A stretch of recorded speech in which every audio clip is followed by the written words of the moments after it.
Bismillahirrahmanirrahim. Assalamualaikum warahmatullahi wabarakatuh. Nama saya Intan Liana binti Bahri daripada kelas DP Hasia 2D.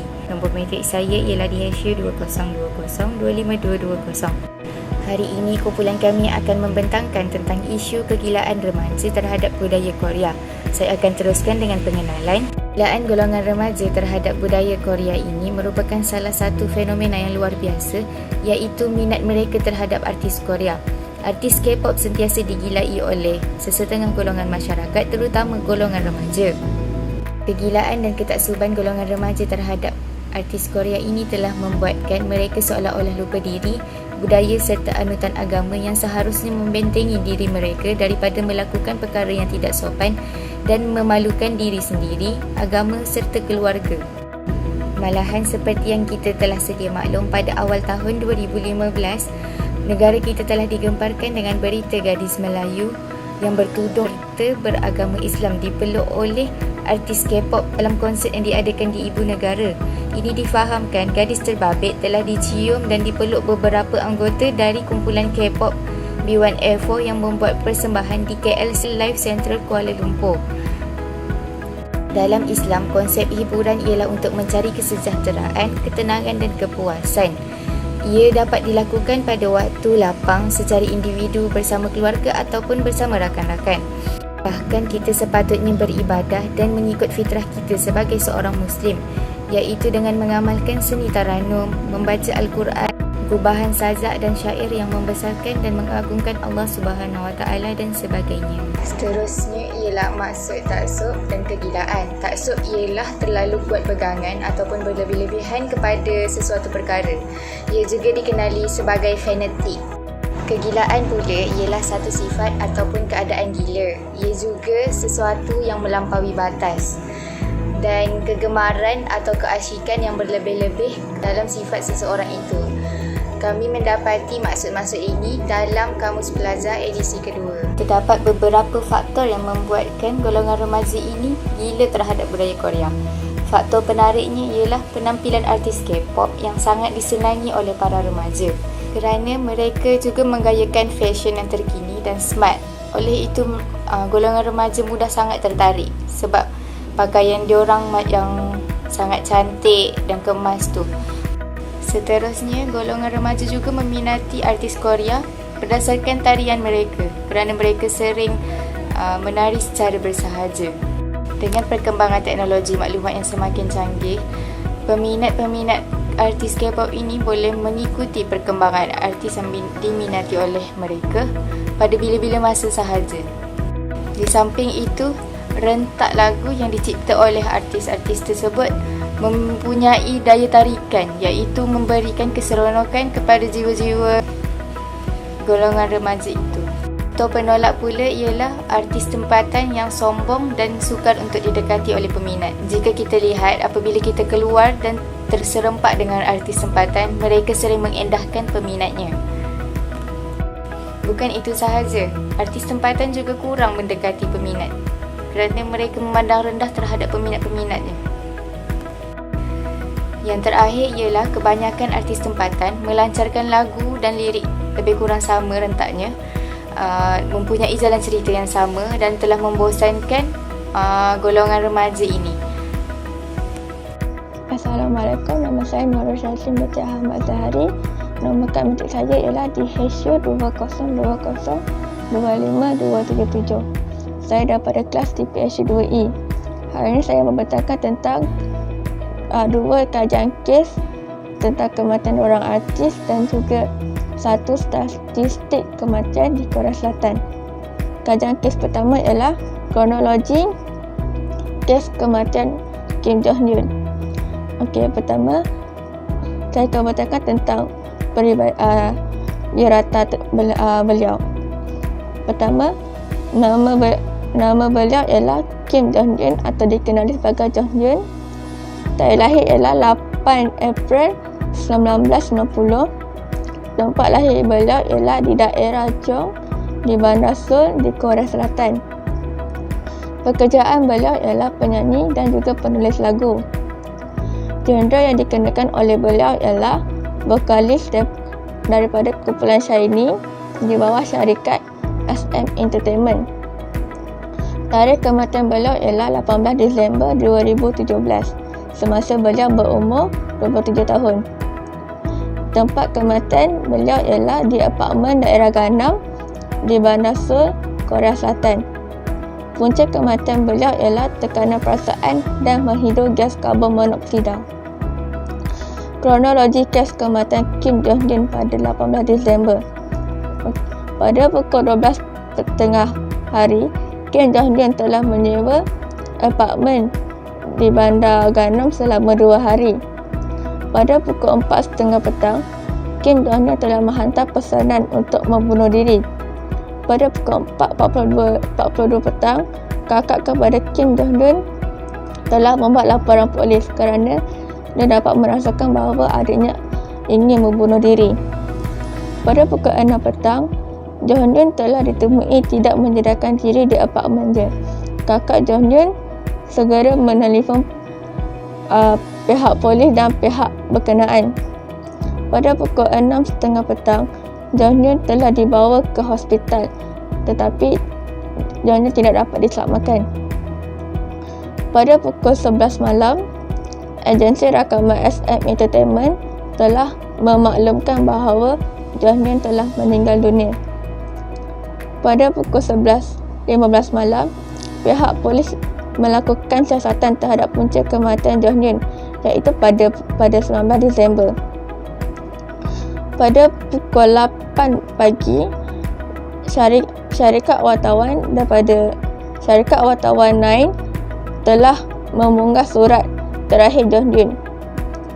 Pada pukul 11 pagi, pihak polis telah menyimpulkan bahawa Jong Un meninggal dunia kerana membunuh diri dan keluarganya meminta bahawa tidak melakukan bedah siasatan ke atas mayat Jong Un. Akhir sekali, pada pukul 12 tengah hari, pihak SM Entertainment telah memberi penghormatan terakhir khususnya untuk peminat Jong Un pada 21 Disember. Pihak ahli keluarga Jong Un yang telah merancang untuk melakukan pemakaman secara tertutup. Yang kedua, saya akan berbincangkan tentang kronologi kematian Suli, iaitu nama sebenarnya Choi Jin-ri. Biodata beliau ialah, nama sebenarnya ialah Choi Jin-ri. Tarikh lahirnya ialah pada 29 Mac 1994. Tempat lahir beliau ialah di mana Yongsan Selatan di Korea Selatan. Pekerjaan beliau ialah pelakon, model dan juga penyanyi. Genre yang dikenakan oleh beliau ialah electropop vokal. Beliau juga di bawah syarikat SM Entertainment. Tarikh kematian Suli ialah 14 Oktober 2019 semasa Suli berumur 25 tahun. Tempat kematiannya ialah di apartmen Songnam di Korea Selatan. Punca kematiannya ialah tekanan perasaan, keadaan psikologi yang tidak baik dan telah menggantung dirinya. Kronologi kematian kes kematian Choi Jin-ri pada 14 Oktober 2019. Pada pukul 4.30 pagi, iaitu pada minggu 13.10, pengurus Suli masih berbincang dengannya melalui telefon. Pada Isnin 14.10, setelah tidak dapat menghubungi mangsa sejak hari Minggu. Pada pukul 1.21 petang, pengurusnya menemukan jenazah Suli di lantai rumahnya di Sojong Songnam di kawasan Gyeonggi. Pada pukul 2 petang, polis segera dihubungi dan telah sampai di lokasi kematian Suli. Pihak polis menunggu kematian akibat bunuh diri dan tengah mencari surat wasiat kepada media Korea Selatan. Polis telah menduga bahawa kematian idol dan artis kelahiran 29 Mac 1994 ini akibat bunuh diri. Oleh kerana Suli merupakan artis SM Entertainment yang keluar daripada girl group FX pada 2015 setelah menjadi mangsa komen dan rumor yang keji yang disebarkan di internet. Pada 4 Oktober, ia mengaku bahawa hidupnya hampa dan ia hanya berpura-pura bahagia di acara Reply Night. Dia ada bagi tahu masa debat siaran langsung di IG dia yang dia tak gembira pun selama dia hidup. Dia cuma pura-pura happy, pura-pura gembira untuk peminat, asalkan peminat dia tak kecil hati dengan dia. Akhir sekali, saya akan membentangkan tentang statistik kes kematian pada 2017. Setiap tahun, kes kematian di Korea Selatan semakin meningkat. Kes kematian membunuh diri. Biasanya pihak orang Korea ni diorang susah, diorang bunuh diri atas sebab diorang ada masalah, macam diorang ada masalah kesihatan mental. Kadang-kadang kalau diorang kena buang kerja macam tu pun diorang tak boleh terima. Orang macam mana cakap, macam orang Korea ni tak boleh terima sebarang tekanan. Kalau diorang boleh handle masalah tu dengan baik, mungkin orang akan tahan lama. Tapi kalau tak dapat tahan, orang akan bunuh diri. Sebab kita sendiri sedia maklum bahawa Korea Selatan ialah merupakan bandar kafir. So, diorang tak ada Tuhan. Macam kita ada Tuhan. So, diorang ada masalah, diorang tak tahu nak mengadu kat siapa. Macam kita, kalau kita ada masalah, kita akan mengadu kepada Allah kan. Allah Subhanahu Wa Taala bila kita ada dalam masalah. Jadi, itulah apa yang saya dapat bentangkan pada hari ini. Sekian, terima kasih. 머릿속에 마음속에 김정은 수고했어요 밖에는 안 나온다. 정말 여태까지 참았던 아픔과 고통 얼마나 힘들었는지 지금 나는 오빠한테 미안하던 말밖에 생각이 안 난다. 정말 미안하고 또 미안하고 여태까지 나만 위로받았는데 오빠 덕분에 위로받았다. 8년 전부터 지금까지 우울증이 있는 나는 노래로, 음악으로 위로를 받았다. 가족에 이해할 수 있는 식구가 없어서 친구들한테 부담을 주기 싫어서 8년 동안 노래를 듣고 위로를 받았다. 오빠가 불러줬던 하루의 끝 힘든 날이 보낼 때마다 이 노래 항상 듣고 위로를 받았다. 나는 4월이 아니다. 그런데 옛날 때부터 계속 오빠를 지켜보고 있었다.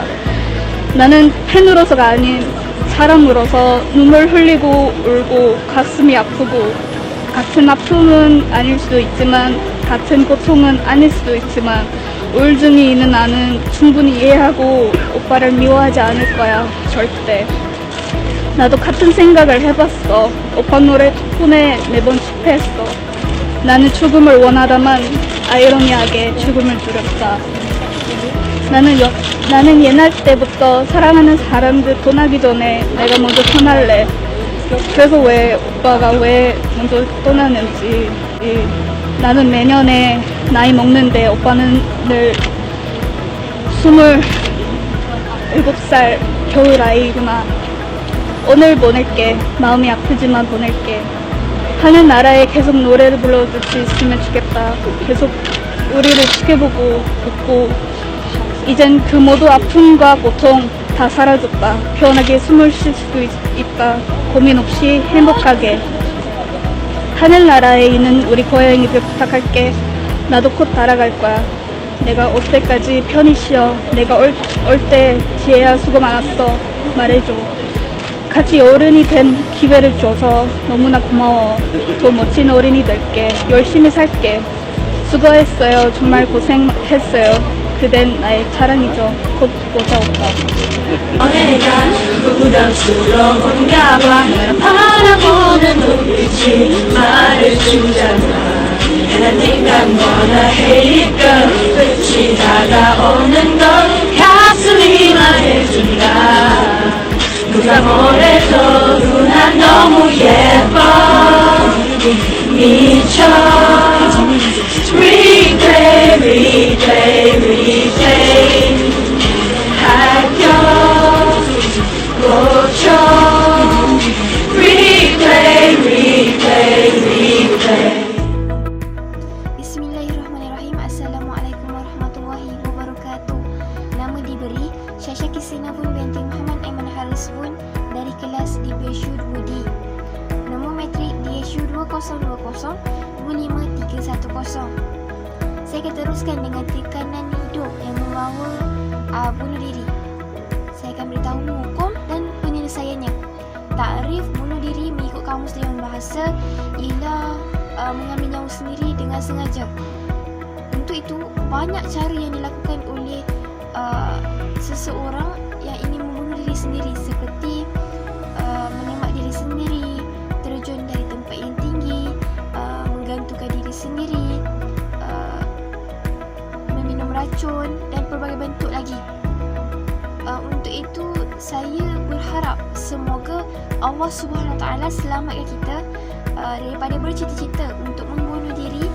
Sebaliknya, Allah memberi kekuatan kepada kita untuk meneruskan sisa-sisa kehidupan agar kita dipahalakan dalam mizan hasanah kita pada hari akhirat kelak. Amin amin ya rabbal alamin. Apakah hukum membunuh diri? Semestinya kita semua tahu hukum membunuh diri ialah haram sama sekali.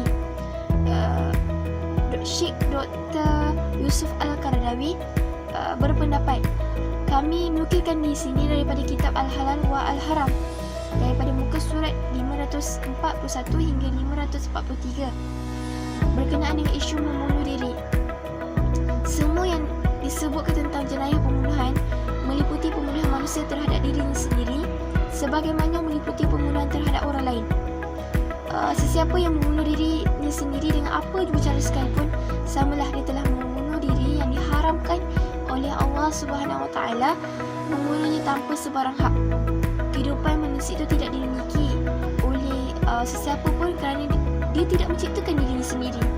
Begitu juga dengan anggota dari anggota tubuh badannya atau sebarang sel-sel yang terdapat di dalam tubuh manusia tersebut. Atau oleh itu yang demikian, diri seseorang manusia itu merupakan barang amanah yang dikurniakan oleh Allah Subhanahu Wa Taala kepada setiap manusia untuk dipelihara. Oleh itu, manusia tidak boleh mensisihkan amanah tersebut atau bertindak sesuka hati kepada dirinya sendiri. Seterusnya kita akan teruskan dengan firman Allah Subhanahu Wa Taala. Ya ayyuhallazina amanu la taqulu amwalakum bainakum bil batil illa an takuna tijaratan an taradim minkum ولا تقولوا أنفسكم إن الله كان بكم رحيما. Yang bermaksud, dan janganlah kamu berbunuh-bunuhan sesama sendiri. Sesungguhnya Allah Subhanahu Wa Taala sentiasa mengasihani kamu. Ayat ini daripada surah An-Nisa dan ayat yang ke-29. Apakah hukum solat jenazah bunuh diri? Diriwayatkan daripada Samurah radhiyallahu anhu yang berkata, an rajula qatala nafsahu bimasya qisa faqala Rasulullah sallallahu alaihi wasallam amma ana fala usalli alaih. Yang bermaksud, terdapat seseorang lelaki yang membunuh diri dengan mata nak panah. Maka Rasulullah sallallahu alaihi wasallam bersabda, adapun aku maka aku tidak solatkan dia. Riwayat Al-Nasai, hadis sahih. Okey, kita akan teruskan dengan perbandingan agama. Terdapat 3 jenis perbandingan agama, iaitu agama Yahudi, agama Buddha dan agama Islam. Agama Yahudi secara tradisi dan berdasarkan penekanannya terhadap kesucian nyawa, memandangkan bunuh diri sebagai salah satu dosa yang paling serius. Bunuh diri sentiasa dilarang oleh undang-undang Yahudi dan tidak mempunyai sebarang kecualian. Membantu dalam bunuh diri dan meminta bantuan tersebut dan dengan itu mencipta subahat untuk perbuatan dosa juga dilarang bagi agama Yahudi. Seterusnya kita akan teruskan dengan agama Buddha. Menurut agama Buddha, perbuatan-perbuatan seseorang pada hayat terdahulu mempunyai pengaruh yang kuat ke atas apa yang dialaminya pada hayat kini. Perbuatan-perbuatan kini pula mempengaruhi pengalaman-pengalaman masa depan menurut doktrin karma. Agama Buddha mengajar bahawa seseorang semua orang yang mengalami banyak kederitaan duha yang berasal terutamanya daripada perbuatan-perbuatan negatif dahulu atau hanya kerana kita masih di dalam samsara, iaitu kitaran kelahiran dan kematian. Dan akhir sekali ialah perbandingan agama Islam. Islam serupa dengan agama-agama Nabi Ibrahim yang lain, memperlihatkan bunuh diri sebagai suatu dosa yang amat menjejaskan perjalanan rohaniah seseorang bagi mereka yang dahulu percaya tetapi akhirnya menolak kepercayaan mereka kepada Allah. Hakikatnya kelihatan jelas negatif. Dan orang yang mencekik dirinya sendiri hingga mati akan mencekiknya juga, akan menikam dirinya di dalam neraka, dan orang yang melemparkan dirinya dari tempat tinggi untuk membunuh diri, maka akan selalu dia melemparkan dirinya di dalam neraka. So di sini kita dapat lihat agama, perbandingan antara ketiga agama sangatlah berbeza. Okey. Seterusnya saya akan teruskan dengan pembentang yang seterusnya. Assalamualaikum warahmatullahi wabarakatuh. Nama saya Nur Arifah Ayuni binti Abdullah dari kelas DPSU 2F. Saya akan membentangkan tentang contoh-contoh taksub. Yang pertama adalah salah satu tanda ketaksuban dan kefanatikan juga adalah bersikap kasar dalam pergaulan dan gemar menggunakan kata-kata kasar. Yang kedua adalah agama BTS dan tren terbentuknya agama baru. Yang ketiga, mendengar lagu dan menonton K-drama sehingga melalaikan. Contohnya macam tengok cerita ataupun konsert ke apa benda pasal Korea ni sampai lupa nak solat dan sebagainya. Yang keempat adalah meratapi pemergian artis yang diminati, dan yang kelima mengikut perkara yang dilakukan oleh artis tersebut. Seterusnya adalah 6 sebab K-pop haram. Yang pertama adalah haram pada penampilan mereka. Yang kedua, haram pada liriknya. Contohnya kadang-kadang dalam lirik diorang kan ada yang macam memuja, lepas tu menghina agama Islam dan sebaliknya. Yang ketiga adalah haram pada official videonya. Yang keempat adalah macam sokong maksiat. Sokong maksiat ni macam dalam video diorang kan kadang-kadang ada macam benda-benda yang tak sepatutnya lah, macam yang tak benda yang tak elok. So macam kalau kita suka benda tu, maknanya kita sokong apa yang diorang buat tu. Yang kelima adalah bersama dengan orang yang dicintai, dan yang keenam lalai dari agama. Seterusnya saya akan menerangkan tentang apa itu CWS. CWS ni gejala kegilaan melampau remaja.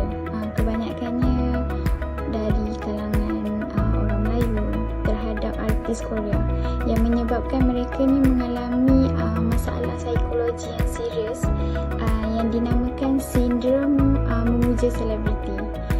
CWS ni ialah sindrom yang menyebabkan peminat merasakan mereka ni mempunyai ikatan secara langsung dengan artis idola diorang, walaupun hakikatnya artis tu tak mengenali diorang pun. Okey, seterusnya adalah kesan-kesan yang timbul. Yang pertama adalah sanggup berbelanja ribuan ringgit sama ada untuk membeli pakaian dan barangan berkaitan artis pujaan mereka, ataupun ke Korea untuk menonton konsert dan mencari peluang untuk berjumpa dengan artis-artis idola mereka. Yang kedua, CWS ni yang tak diketahui ramai turut menyebabkan remaja terbabit mengalami halusinasi, kemurungan dan hidup dalam khayalan seolah-olah artis terbabit tu mengenali atau membalas cinta mereka. Yang ketiga adalah sekumpulan remaja termasuk pelajar sekolah agama, tahfiz, sekolah menengah dan sekolah berasrama penuh. Hal ini menyebabkan mereka ni tidak fokus kepada pembelajaran dan hanya fokuskan kepada hal K-pop ni sahaja. Yang keempat, berusia antara 13 hingga 18 tahun juga mengalami penyakit CWS ini. Seterusnya, sindrom berkenaan diklasifikasikan sebagai satu penyakit psikologi baru yang mana ia boleh menyebabkan remaja ini suka menumpukan perhatian kepada pelajaran, kurang bersosial serta mengalami penyakit mental yang kronik seperti halusinasi seksual dan dua personaliti berbeza.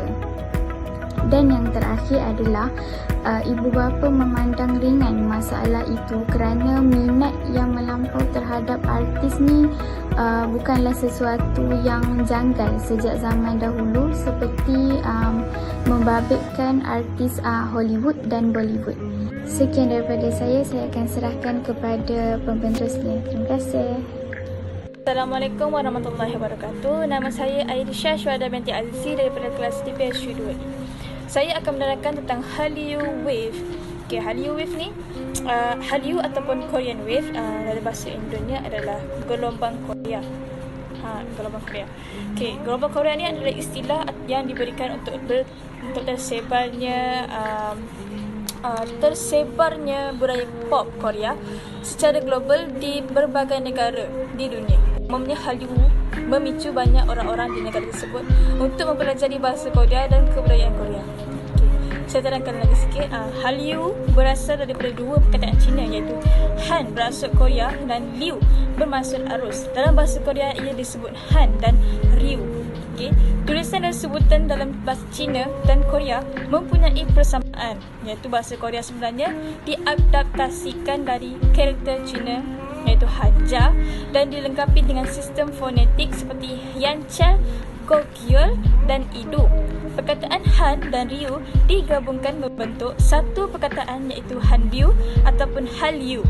Hallyu atau Hanbyu yang merujuk kepada pengaliran ataupun penyebaran budaya Korea Selatan ke selatan dunia.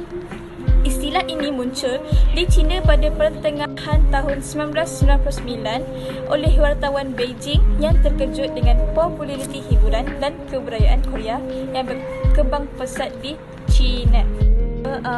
Beberapa penyebab terjadinya Hallyu Wave ni tersebar ke sebagai contoh salah satunya adalah disebabkan drama Korea, filem dan muzik, kerana warga Korea Selatan ni mereka ni suka menonton drama, filem dan juga muzik.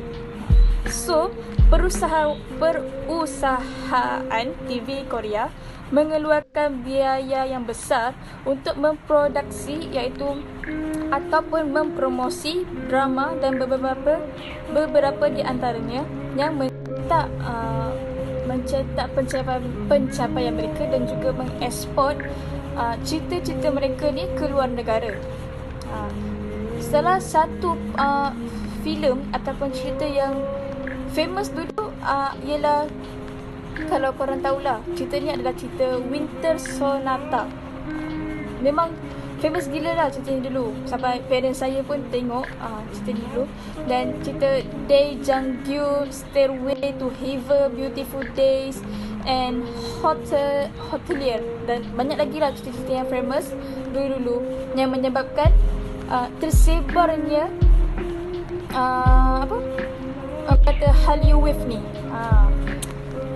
Slide seterusnya ialah pengaruh Hallyu. Kemasukan Korea dan budaya mereka di Malaysia banyak mempengaruhi gaya hidup masyarakat kita, terutama dalam golongan remaja. Pengaruh Korea Selatan bermula dengan fashion rambut. Gaya pemakaian fashion baju dan aksesori diikuti dengan budaya, bahasa dan juga makanan mereka.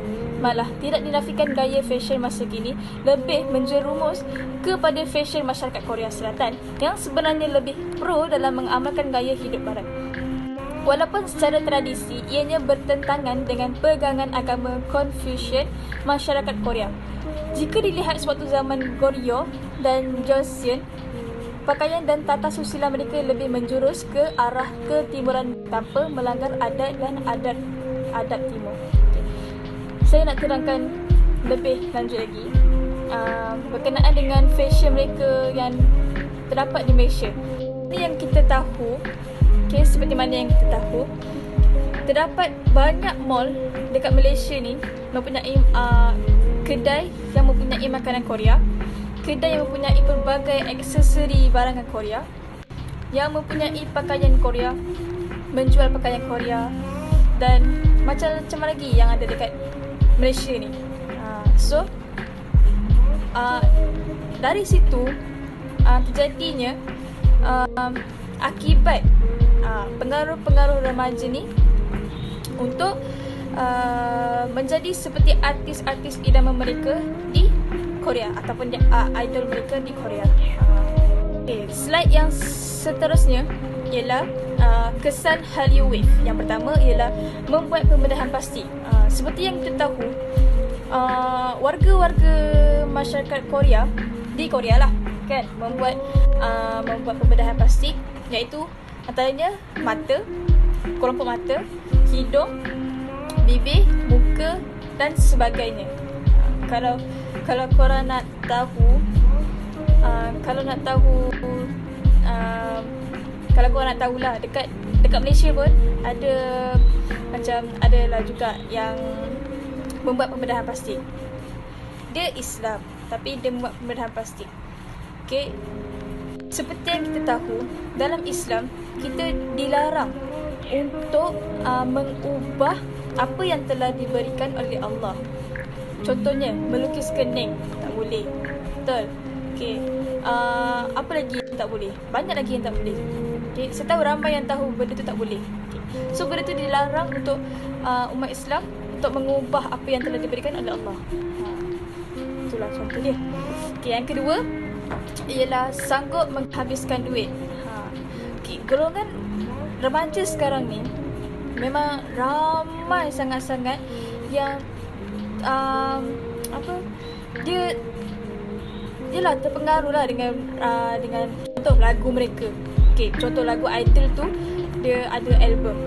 Diorang sanggup beli album tu walaupun album tu mahal sangat-sangat, dan mereka juga sanggup menghabiskan duit mereka tu untuk membeli pakaian mereka, untuk membeli album mereka, untuk pergi ke konsert mereka. Mereka sanggup habiskan duit tu. Sedangkan duit tu banyak lagi kegunaan yang boleh digunakan untuk masa yang akan datang. Betul. Yang ketiga pula, pegangan mereka, pegangan agama yang tidak kuat. Okay, ni disebabkan oleh ibu bapa tidak mencegah aktiviti-aktiviti anak-anak mereka dengan betul. Ibu bapa mereka ni tidak melihat apa yang anak-anak mereka buat.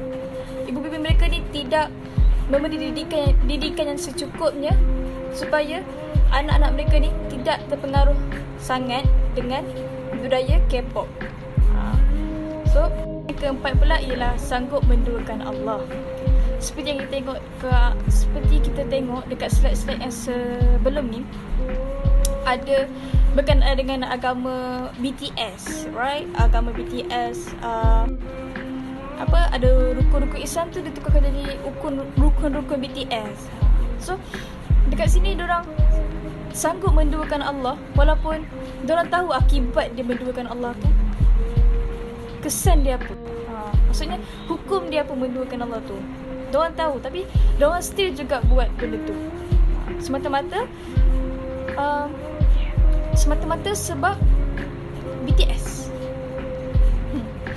Strategi Hallyu Wave. Okay, yang pertama ialah pihak swasta sanggup berbelanja besar untuk merekrut, melatih dan seterusnya memasarkan produk yang menguntungkan. Okay, produser mereka iaitu entertainment mereka tu, ataupun produser lah, mereka sanggup menghabiskan berjuta-juta, beribu-ribu duit untuk merekrut satu seorang pelatih ni untuk menubuhkan satu grup, boy group ataupun girl group yang baru, untuk mempromosikan lagi mereka punya menguntungkan lagi mereka punya agensi mereka tu.